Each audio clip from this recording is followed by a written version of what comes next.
चला नमस्कार विद्यार्थी मित्रांनो, आज आपल्याला इयत्ता 7वीचा ठीक आहे 7वीचा आपल्याला प्रॅक्टिस सेट नंबर सॉल्व्ह करून घ्यायचे। आता लक्षात घ्या, याच्यामध्ये आपल्याला काय अल्जेब्रिकल एक्सप्रेशन दिलेले, लक्षात घ्या पूर्ण अल्जेब्रिकल एक्सप्रेशन दिलेले। याच्यामध्ये आता आपल्याला बेसिक पासून सुरू करायचे, एकदम बेसिक पासून, म्हणजे पहिली टर्म सेकंड टर्म काय याच्यामध्ये कुठले छोट्या छोट्या ज्या गोष्टी असतात नाही ते आपल्याला पूर्ण सॉल्व्ह करून घ्यायचे, बरोबर आहे। बघा आता आपण प्रॅक्टिस सेट नंबर 32 हा पूर्ण सॉल्व्ह करून घेणार आहे। त्यापूर्वी आता लक्षात घ्या, यामध्ये आपल्याला मोनोमियल, बायनोमियल, ट्रायनोमियल, पॉलिनोमियल्स ह्या जो काय प्रकार आहे तो आपल्याला समजून घ्यायचे।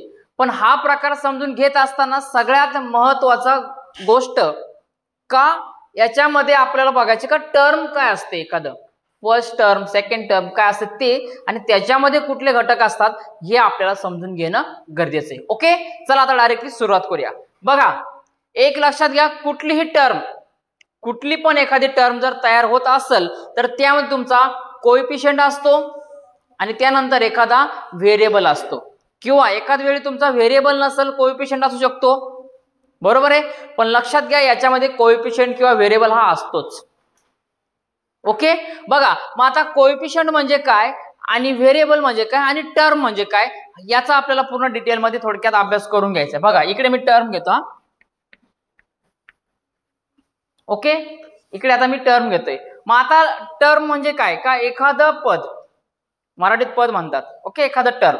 समजा आता बघा मी घेतलेलं इकडे 11mn, बघा काय घेतलेलं आहे 11mn घेतलेलं आहे। मग 11mn ही काय झाली, एक टर्म झाला, ओके काय झाली, एखादी टर्म झाली। मग आता या टर्म मध्ये लक्षात घ्या का कोएफिशियंट कोणते किंवा व्हेरिएबल कोणते हे तुम्हाला का समजून घ्यायचे, लक्षात घ्या पुढचे आपले जे प्रॅक्टिस सेट आहे ते पूर्ण याच्यावरती डिपेंड आहे, या एकदम छोट्याशा बेसिक वरती डिपेंड आहे। ओके समजून घ्या। आता बघा कोएफिशियंटचा अर्थ असा झाला का दिलेल्या टर्म मध्ये जे तुमचे नंबर्स असतील ना, जे तुमचे काय इंटिजर असेल, म्हणजे का -1 -2 +1 +2 4 5 6 8 9 10 11 जितके पण नंबर असतील, मग ते नंबर नेगेटिव्ह असू द्या किंवा पॉझिटिव्ह असू द्या, जे नंबर्स असतील ना सगळे ते झाले तुमचे कोएफिशियंट। काय झाले, कोएफिशियंट झाले। आणि व्हेरिएबल्स म्हणजे काय का दिलेल्या टर्म मध्ये जे अल्फाबेट्स असतात ना, आपला अल्फाबेट्स म्हणजे काय ABCDEFG शेवटपर्यंत XYZ झेब्रापर्यंत, बरोबर आहे। जेवढे पण नंबर असतील ते आणि जेवढे पण व्हेरिएबल असतील, समजते व्हेरिएबल म्हणजे काय का अल्फाबेट्स ABCD पासून तर झेब्रापर्यंत, आणि नंबर्स म्हणजे काय पॉझिटिव्ह असू द्या किंवा निगेटिव्ह असू द्या सगळे नंबर्स ते काय झाले तुमचे कोएफिशियंट। मग आता एक दोन टर्म घेतो म्हणजे आपल्याला पुढे जायला पटकन। बघा काय पहिली टर्म घेतले 11mn घेतलेले, ओके ही झाली तुमची फर्स्ट टर्म। ओके आता या टर्म मध्ये लक्षात घ्या का कोएफिशियंट काय तुमचा, कोएफिशियंट म्हणजे काय सांगितलं मी नंबर्स, ओके कोएफिशियंट काय झाले तुमचे नंबर्स। आता याच्यामध्ये नंबर्स कोणते ती फक्त 11 आहे, बरोबर आहे। मग हा तुमचा झाला कोएफिशियंट 11 आणि व्हेरिएबल काय झाला तुमचा m आणि n, बरोबर आहे, m आणि n हे झाले तुमचे व्हेरिएबल। समजतंय। एक एक्झाम्पल घेतो अजून एक, बघा समजा 9 -9xy एक्झाम्पल घेतले आपल्याला, काय का -9xy एक्झाम्पल घेतलेले। याच्यामध्ये मला सांगा कोएफिशियंट कुठला आला -9, बरोबर आहे। आणि व्हेरिएबल कुठला आला x आणि y, समजते। हे बेसिक समजलं। जेव्हा तुम्हाला ऍडिशन करायचे असेल, सबट्रॅक्शन करायचं असेल, मल्टिप्लाय करायचं असेल, तेव्हा तुम्हाला या जे व्हेरिएबलचे टर्म आहे ते तुम्हाला एकत्र असणं गरजेचं आहे। ओके समजते।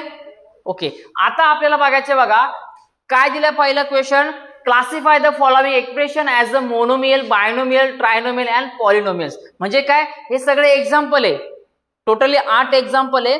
याच्यामध्ये आपल्याला काय आहे का बघायचे, याच्यामध्ये का क्लासिफाय करायचे, म्हणजे दिलेली टर्म ही कुठली मोनोमियल आहे, कुठली बायनोमियल आहे, कुठली ट्रायनोमियल आहे, अशा प्रकारे बघायचे। ओके आता आपण स्टार्ट करूया। CBSE बोर्डला हे तुम्हाला पण आहे, इथं पण लक्ष द्या। ओके आता बघा पहिला एक एक्झाम्पल कडे जाणार आपण, एक एक्झाम्पल कडे जाणार आहे। एक लक्षात घ्या, जर तुम्हाला एखादी term double A, triple A वगैरे 4 टाइम आहे 5 टाइम कसं ओळखत असं लक्षात घ्या का त्या टर्मला जॉईन करताना तुम्हाला एकतर प्लसचं किंवा मायनसचं साइन असेल. समजते? आता समजा बघा 11 mn दिलेलं आहे. आता याच्या बाजूला काय दिलंय का? नाही. पण जर समजा मी हेच -9xy इकडे दिला तर म्हणजे ही एक टर्म मान्य झाली, ही एक टर्म झाली. बरोबर आहे? हे सगळे मल्टिप्लाय झाले. पण इथे जर मायनसचं साइन किंवा एखादी प्लसचं साइन असेल आणि त्याला जॉईन करून जर दुसरी टर्म असेल तेव्हा काय होतं? डबल होत असतो. मग डबल ट्रिपल असा प्रकार होत असतो. ओके, तो तुम्हाला परत मी एकदा अजून एकदा सांगेल. आता समजून घ्या काय का मोनोमियल म्हणजे काय, बायनोमियल म्हणजे काय, ट्रायनोमियल म्हणजे काय. मोनोमियल म्हणजे काय का त्याच्यामध्ये फक्त एकच टर्म असते. किती टर्म असतात? एकच, ओनली सिंगल एकच टर्म असते. लक्षात घ्या, एकच टर्म असते. आता बघा 11 mn दिलाय, एकच टर्म झाली ना. 11 आणि mn हे तिघही एकमेकाला काय मल्टिप्लाय. हा असं असतं ना 11 प्लस mn मग 2 टर्म झाल्या असत्या. याच्यामध्ये काय मायनसचं प्लसचं साइन दिले का, जॉईन केले का? नाही. म्हणजे काय झाली? एकच टर्म झाली. आणि जिथे एकच टर्म असते त्याला आपण म्हणतो मोनोमियल्स. अंडरस्टँड? ओके, मोनो म्हणजे काय? एकच. नंतर बायनोमियल. बायनोमियल आपण म्हणतो ना बायोलॉजीला वगैरे आपल्याला सायन्सला बाय. बायनोमियल म्हणजे काय? 2 टर्म. किती टर्म? 2 टर्म आल्या पाहिजे आपल्याला. समजते ना? किती आल्या पाहिजे? 2 टर्म. आणि ट्रायनोमियल म्हणजे काय? 3 टर्म. Very good. किती? 3 टर्म. आणि लक्षात घ्या मोनो म्हणजे सिंगल, एक टर्म.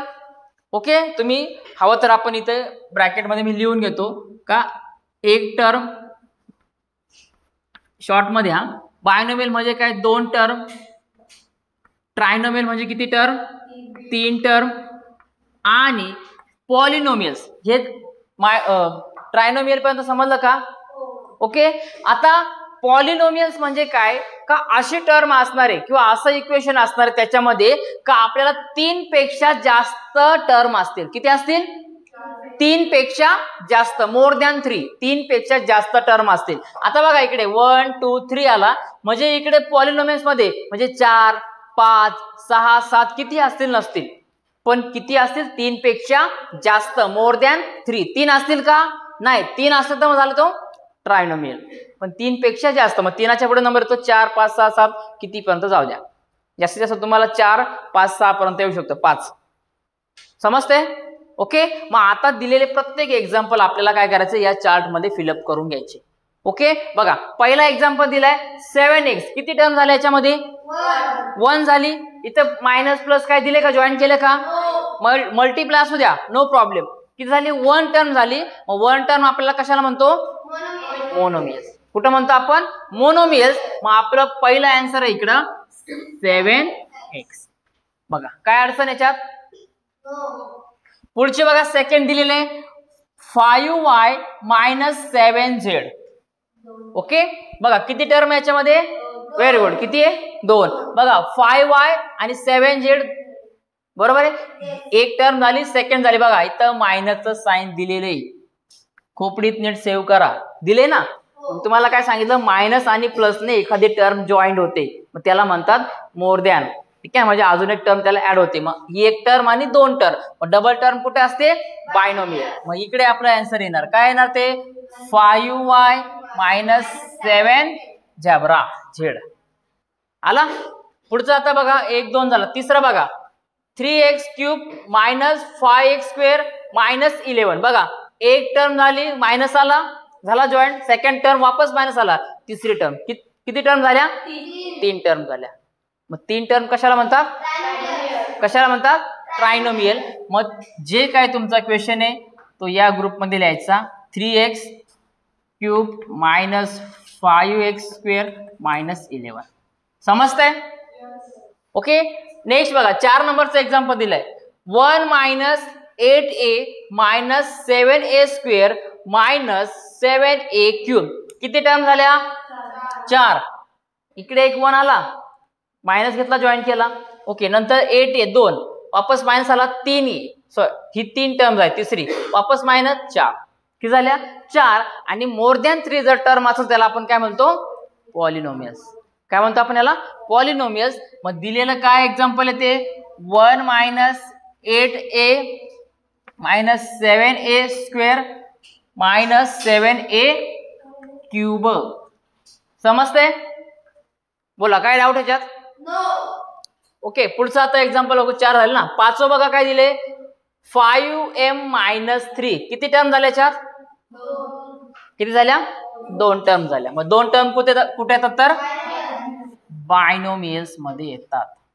ओके, तुम्ही हे एक एक एक्झाम्पल लिहिलं, याच्या पुढे जर आन्सर लिहिलं 7 च्या पुढे मोनोमियल काय असेल नसेल ते तरी पण चालेल, किंवा असा चार्ट तयार केला तरी पण चालेल. ओके, पुढचं एक्झाम्पल आता कुठे आलो आपण? इथे आलो. 5. 6व्या नंबरचं बघा, फक्त ए दिलाय म्हणजे किती टर्म झाल्या? 1 टर्म कुठे येते? मोनोमियल. मग इकडे आला तुमचा ए. पुढचं बघा सेम, फक्त 4 दिलाय, कुठे येणार? मोनोमियल्स. नाव पुढचं बघा शेवटचं आता 8व्या नंबरचं, किती टर्म दिल्याच्या? 1 2 3. यांना बघा प्लस मायनस जॉईन केलंय. प्लस असू द्या किंवा मायनस असू द्या, घेणं देणं नाही, पण त्यांना टर्म जॉईन केलेत ना मोजायच्या. 1 2 3. मग 3 टर्म कुठे येतात? ट्रायनोमियल. मग इकडे लिहा 3y² - 7y + 5. ओके, आला? काय अडचण याच्यामध्ये? अशा प्रकारे तुम्ही सॉल्व्ह करू शकतात एकदम इझिली. काय अडचण आहे? हे कोएफिशियंट हे व्हेरिएबल लक्षात ठेवा. पुढच्या प्रॅक्टिस सेट मध्ये आपल्याला ऍडिशन सबट्रॅक्शन काय असेल नसेल ते करायचंय. ओके, सगळ्यांना समजलंय? ओके, ऑनलाईनच्या मित्रमंडळीला सगळ्यांना समजलं असेल तर एकदा व्हिडिओला लाईक करा आणि कमेंट नक्कीच करा. ओके, आता भेटूया पुढच्या व्हिडिओमध्ये. डन.